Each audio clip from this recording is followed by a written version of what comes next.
आपने कभी सोचा है कि चैट जीपीटी हमारे क्वेश्चंस को कैसे अंडरस्टैंड करता है एंड फिर वो कैसे नेचुरल रिप्लाईज देता है जैसे कि ह्यूमन बींग्स देते हैं। तो ये जो काम होता है ना, ये होता है RLHF के थ्रू। RLHF का मतलब होता है reinforcement learning from human feedback. तो देखते हैं ये कैसे काम करता है।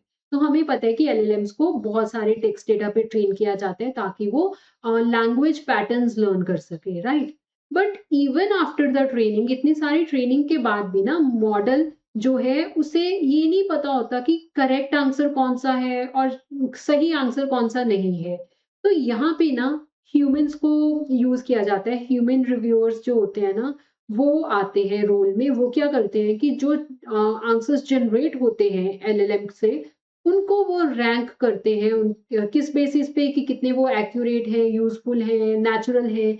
ये सारे पैरामीटर्स के बेसिस पे ना वो जो ह्यूमन रिव्यूअर्स होते हैं एलएलएम की आंसर्स को स्कोर करते हैं, ठीक है।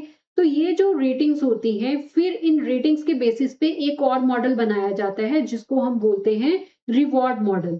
तो ये रिवॉर्ड मॉडल ये लर्न करता है कि आंसर्स ह्यूमन लाइक है कि नहीं है। जैसे ह्यूमंस को आंसर चाहिए होते हैं, नेचुरल आंसर्स चाहिए होते हैं, वैसे आंसर्स हैं कि नहीं है।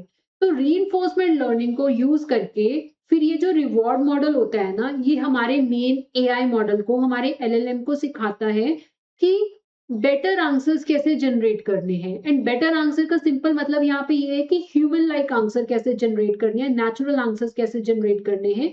जैसे कि नॉर्मल ह्यूमंस किसी बात को अगर रिप्लाई करते हैं तो वो कैसे आंसर जनरेट करते हैं, वो काम सिखाते हैं।